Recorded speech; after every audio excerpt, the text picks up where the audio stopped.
During the 13th century BC, ancient Egypt was recovering from the turbulent Amarna period that had greatly weakened the empire. The most notable pharaoh during this period, Ramesses II, restored Egypt to its former glory and re-established its dominance over the region.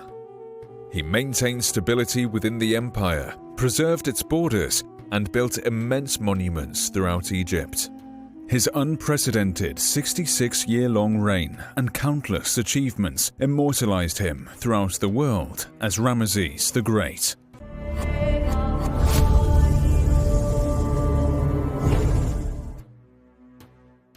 The 18th dynasty's rule of Egypt came to an end in 1292 BC with the death of Pharaoh Horemheb, as he left behind no heir to the throne.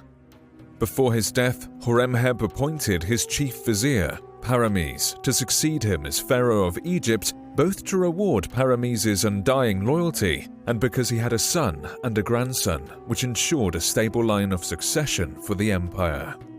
On becoming pharaoh, Parames changed his name to Ramesses I, which translates to established by the strength of Ra. He ruled Egypt for less than 2 years before dying and was succeeded by his son, Seti I. Seti had a successful reign and was able to reclaim much of the northern lands that had been lost under the heretic pharaoh Akhenaten. He appointed his 14-year-old son, Ramesses, as prince regent of the empire and provided him with a grand household and a personal harem. Seti also made the boy prince a captain in the army and brought him along on military campaigns.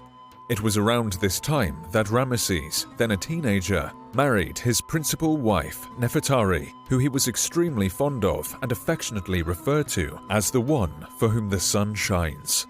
In 1279 BC, after an 11-year reign, Seti died and was succeeded by his son, who was proclaimed Ramesses II. By this time, Ramesses was about 24 years old and had extensive military experience. His first great achievement came in his second year on the throne when he defeated a band of sea pirates called the Shurden, who have been theorized as having originated from Anatolia, Ionia, or Sardinia. These pirates had been plundering Egyptian vessels along the Mediterranean coast and wreaking havoc on the local population. Ramesses cleverly set a trap for the Shurden by placing several cargo-laden vessels in an area